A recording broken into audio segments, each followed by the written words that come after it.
गीता सुद्धा सांगते फळाची अपेक्षा करू नकोस. मोठं गमतीच आहे बघ. फळाची अपेक्षा करू नको गीता सांगते, मग अर्जुनाला लढाया का लावला? हे देवाचं बोलणं असं असतं, दोन अर्थी बोलणं. फळाची अपेक्षा नको, बरोबर आहे ना. मग पांडवांचा पक्ष का घेतला? कौरवांचा घेऊन हरवायचं होतं ना. फळाची अपेक्षा देव नाही म्हणतो, पण त्याला सुद्धा फळाची अपेक्षा आहे, म्हणून जग निर्माण केलं. ते म्हणाल बाबा महाराज तुम्ही विचित्रच बोलत असता. मुळात मीच विचित्र आहे. तुम्हाला कळून येईल की काय चित्र काय आणि विचित्र काय. माझं बोलणं कळलं का? काय फळाची अपेक्षा करू नको म्हणजे काय? का रथ चालवायला बसलास? कशा करता रथ चालवायला बसलास? कशा करता लढायला लावलंस? समोर उभा राहिल्यानंतर अर्जुनाने रथाखाली उडी टाकली होती. मला काही नको आहे गीता सांगायच्या अगोदर त्याची तयारी झाली होती. पण फळाची अपेक्षा नको म्हणून अर्जुना देवोनी समाधी स्वयेची घातला महायुद्धी. पण ज्ञानेश्वर महाराज कौतुक करतात, पडी तो कृष्ण कृपानिधी ताट्यस्थ शिवोनिधी. त्याला ताटपणा येऊन दिला नाही आणि हातातला धनुष्यबाण खाली ठेवून दिला नाही. माझं बोलणं कळलं का? म्हणून इथे तसं काही नाही. धनुष्यबाण कोणी खाली ठेवला म्हणून त्याच्या मागे लागायचं नाही, कोणी घ्या म्हणून सांगायचं लागायचं नाही. स्वसुखाची गोडी काय आहे नाही का? प्रभूच प्रिय रूपाने कशी आपली प्रतिती घेत असतो अरे का. त्या संतांच्या प्रिय गोडीशी एकरूप होणं नामे अमृतानुभव सांगणं आणि अमृतानुभव ऐकणं. याच्यापेक्षा दुसरं काही नाही. सगळे काही सखे नसतात. जवळचे जरी वाटले तरी आपल्या वाईटात सुद्धा आनंद भोगणारे असतात. माझं बोलणं कळलं का? कशात आनंद भोगतात? आपल्या वाईटात सुद्धा. एखादे वाईट घडलं तर त्याच्यामध्ये सुद्धा आनंद भोगत असतात. ही जीवनाची मोठी गंमत आहे. आणि म्हणून महाराज म्हणाले सखे. कोण सखे? तर संत हे खऱ्या अर्थाने सखे आहेत. आणि म्हणून महाराज म्हणाले फेडोनी स्वसखा श्री गुरुवंदिला. असा जो माझा सद्गुरुनाथ सखा, त्या माझ्या सख्याला वंदन केलं नाही का. मित्र रगड भेटतात, जीवलग फार थोडे भेटतात, पण सखे एखादाच भेटतो नाही का. कृपाळ उदार माझा ज्ञानेश्वर, तया नमस्कार वारंवार. खऱ्या अर्थाने सखा. न पाहे याती कुळाचा विचार, भक्त करुणा करत ज्ञानाबाई. असा सखा. पांडुरंग सखा, सद्गुरुनाथ सखा. बरं का. ज्ञानेश्वर महाराज अर्जुनाचं वर्णन करताना फार मजेशीर करतात. आत्मनिवेदन तळीची जे पिटिका होय सख्याची, पार्थू अधिष्ठात्री तेथीची मातृका गा. सख्य भक्तीचा पार्थ हा अधिष्ठात्री देवता आहे. मोठा आनंद, मोठं कौतुक नाही का. हो, म्हणून लाज वाटली नाही त्याचा रथ चालवताना.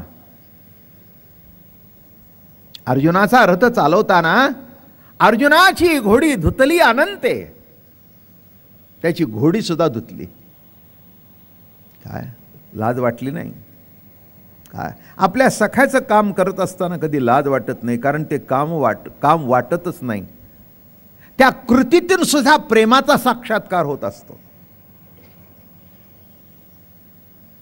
काल शाळेतून मळून आलेले कपडे, सबंध माती लागलेली, धुवायला घेतले. काय करावं कार्ट्याला? काय करावं कार्ट्याला? डाग निघत नाही आणि श्वासाचीच हसते. किती सांगितलं तरी ऐकतच नाही. तितक्यात नवराला का ग म्हणला हसते? तुमचे चिरंजीव बघा म्हणले किती दिवसाला 2 कपडे बदलले तरी पुरत नाहीत. कौतुक. सखा सखा. पण मुलांच्या बाबतीत एक आहे, आपल्याला ते सखे वाटतात, त्यांना आपण वाटतो का प्रश्न आहे. माझं बोलणं कळलं का? आपल्याला ते सखे वाटतात, पण त्यांना आपण वाटतो का, हा महत्वाचा भाग आहे. आणि दोन्ही पाडून जर सखा वाटला तर टाळी वाजली, नाही का. तसं या ठिकाणी असं होतं की ज्ञानेश्वर महाराजांना निवृत्तीनाथ सखे वाटत होते आणि निवृत्तीनाथाला सुद्धा ज्ञानेश्वर महाराज सखे वाटत होते. कधीही असं चुकून सुद्धा कधी गाडीत कोणी भेटलाय किंवा काही काही काही पत्ता नाही. शाळा सुटली, मित्र संपले, तेवढ्यापुरते मित्र असतात. मग ओघाओघामध्ये जमलेले मित्र निराळे, बरं का, जास्ती वाढवत नाही विषय. मग त्यातल्या त्यात मित्रामध्ये एखादा जिवलग असतो.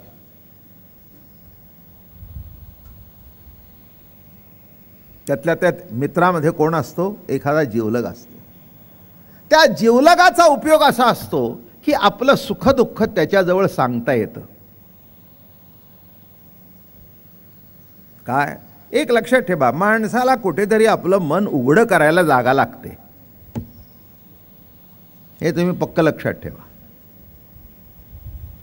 काय मग कदाचित बायको सखा असेल, नवरा सखा असेल, मित्र सखा असेल, मेवणा सखा असेल, भाऊ सखा असेल, बहीण सखा असेल, कोण सखा असेल हे सांगता येत, पण त्याच्याजवळ सांगितल्याशिवाय, मन हलकं केल्याशिवाय बरं वाटत नाही. काय वामनराव आले ऑफिसला, गोविंदरावांनी बघितलं, का हा चेहरा अगदी उतरलेला दिसतोय. काय ना बोलणारच होतं तुम्हाला. काय तुम्हाला सांगू, सध्या सोयऱ्यांनी त्रास दिलाय. नोकरी लागली चांगली, पगार वाढला, तेव्हापासून प्रत्येकजण मागायला येतं. आज आमच्याकडचा आला की उद्या तिच्याकडचा आला. आता कुणाला बोलावं आणि कुणाला सांगावं. माझं बोलणं कळलं का? किंवा आज वा काय सांगू तुला, आज बायकोचं माझं खडा जंगीचं भांडण झालं. आता हे गावात सांगण्यासारख्या गोष्टी नसतात किंवा कपाळावर पाटी लावून जायची नसते. पण असा कोणतरी एक मित्र असतो की आज भांडण झालं रे, हां तरीच म्हटलं आज डबा दिसत नाही, तरीच म्हटलं आज खातात काय डबा दिसत नाही. तिला सांगितलं आजपासून डबा बिबा काही करायचा नाही, माझं मी बघून घेईन. काय हे आता हे काय संबंध ऑफिसवर सांगायचं का, आज मी बायकोबरोबर भांडलो, बायकोबरोबर भांडलो. तोही सांगत असतो, अरे तुझं तसं झालं, माझं काल झालं होतं, फक्त मी बोललो नाही. काय ते म्हणले तुझं, त्याचं तिसरंच होतं. मुलगा इतका विचित्र वागतो म्हणला, अंगावरून गेला तरी बघत नाही. जिवलग, कळलं का तुम्हाला? हां, म्हणून असा जिवलग सुद्धा असावा की ज्याच्याजवळ आपल्याला सुखदुःखाच्या गोष्टी सांगता येतात. आणि सखा हा सगळं श्रेष्ठ आहे. त्याला काही सांगावं लागत नाही, नुसतं चेहऱ्याकडे बघितलं की कळतं की इथे काहीतरी बिघडलंय. तो सखा. तुका म्हणे सखे हरीचे ते दास, अहो सखे साजणी ज्ञानाबाई ओ हरणी. नाही का? सद्गुरुनाथ हे सखे आहेत, संत हे सखे आहेत. आपल्या अंतःकरणातली व्यथा त्यांना बरोबर कळत असते आणि कुणी काही सांगावं लागत नाही, न सांगता कळतं. इतका सखा, इतका सखा, इतका सखा. आई वडील गेले बरं का, आई गेली, वडील गेले, त्यांच्या मागोमाग आई गेली. मातृत्व आणि पितृत्व एक रूपतेने भेटलं तो सखा.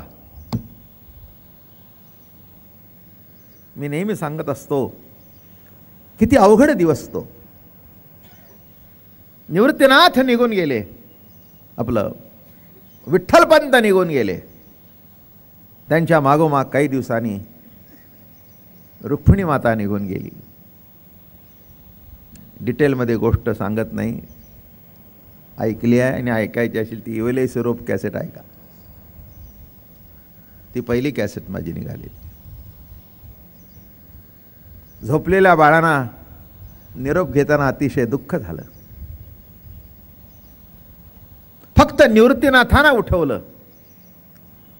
निवृत्ती राजा ते म्हणे, आई एवढ्या रात्रीचं मला उठवलंस?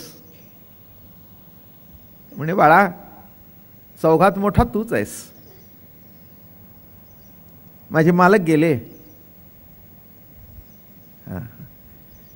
धर्माने उगवलेला सूड होता तो, नाही का? काही कारण नाही, काही कारण नाही, नाही का?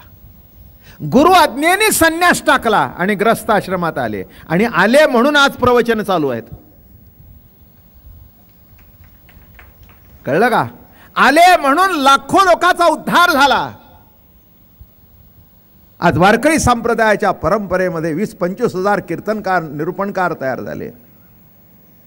हे संन्यास टाकून पुन्हा ग्रस्ताश्रमात आले, ही त्याची फलश्रुती आहे, सद्गुरुनाथाचा आशीर्वाद आहे. म्हणून या संप्रदायाला सद्गुरूचा आशीर्वाद प्राप्त झाला, त्याच्या आज्ञेने घडलं. बरोबर आहे ना? काय असतं, मुलं किती जरी असली तर शेवटी पती पत्नीमधलं सख्य हे अतूट असायला पाहिजे. असतं असं म्हटलं नाही मी, असायला पाहिजे असं म्हटलं. दोघांनाही असं वाटलं पाहिजे की एकाशिवाय एक असू नये. हा सुद्धा अमृतानुभव आहे, नाही का? जीवशिवाचं ऐक्य कळणं, सद्गुरु शिष्याचं ऐक्य कळणं आणि पती पत्नीतलं संसारातलं ऐक्य, हा सुद्धा अमृत अनुभव आहे. आणि मग तिथला जो अनुभव आहे तो अलौकिक आहे.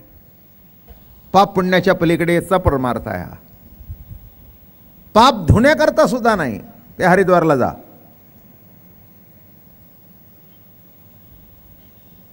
धुतलं तर धुतलं, नाही तर वर तरंगत राहतं.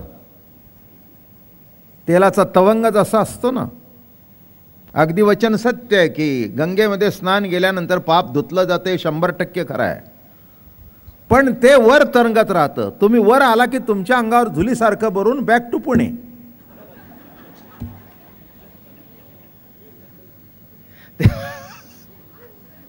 तेलाचा तवंग कसा असतो, वर तरंगत राखतो ना. सध्या बघा काय झाले त्या तवंगाने.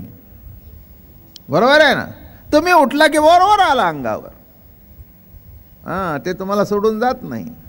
म्हणून माणसं पाप धुण्याकरता जातात. तसं इथे पाप बीप काही धुवायचं नाही, आपल्याला काही करायचं नाही. श्रीहरीच्या स्वगोडीशी एकरूप होणं नामे अमृतानुभव. आणि म्हणून महाराज काल सुटता सुटता प्रवचन इथे आलं, सखा शब्द वापरला गुरुला. तू कोण आहेस? माझा सखा आहेस. सद्गुरुनाथ हे सखे आहेत, नाही का? आणि म्हणून त्याच्यातून कालचं थोडंसं निरूपणाचा भाग चालू होता. मित्र कोण, जिवलक कोण, नाही का? मी पंढरीला व्याख्या करत असतो, बरं का? यात्रेकरी कोण, जत्रेकरी कोण, वारकरी कोण, नाही का? यात्रा करायला येतात ते पाप बीप धुवायला येतात. जत्रेकरी कोण, बोकड कापायला येतात. प्रत्येक गावाला जत्रा भरलेली असते. आमच्याकडे आता जत्रा भरली काय नाही महाराज, 1000-2000 कापलं जातात. बरं ठीक आहे, चांगलं आहे. जत्रा, यात्रा आणि वारी. वारी म्हणजे सख्याचं सगुण दर्शन. बस, सख्याला भेटणं. तो आम्हाला भेटण्याकरता निर्गुण निराकार होता, तो सगुण साकार झाला. आपली स्वगोडी भोगणे असतं, म्हणून त्याला भेटणं, त्या आनंद भोगणं. देव भेटण्याकरता वारी नाही, देवाला बरोबर घेऊनच देवाची वारी आहे. माझं बोलणं कळलं? मुलाला कडेवर घेऊनच मुलाच्या शाळेत जाणे. दृष्टांत कळला का? काय म्हटलं? मुलाला कडेवर घेऊन मुलाच्या शाळेत. तसं या ठिकाणी मोठं कौतुक आहे अमृतानुभवाचं. आणि शब्द वापरला, किंबहुना या भाका द्वैताची जेथे उपयोगा, फेडोनी स्वसखा श्री गुरु वंदिला. माझे श्री गुरु कोण आहेत? सखा आहे, सखा. आणि म्हणून सख्याची व्याख्या करताना काल मित्र सांगता सांगता आपण प्रवचन आटपलं. ज्याच्याबरोबर सिनेमा बघावासा वाटतो, त्याच्याबरोबर भजी खावीशी वाटतात, बरं का. कुठच्या तरी गार्डनच्या कट्ट्यावर बसून गप्पा माराविषयी वाटतात, टिंगलटवाळी कराविषयी वाटते. असा तो मित्र कालांतराने बदलत जातात, संपत जातात. आयुष्यात कितीतरी येतात आणि कितीतरी जातात.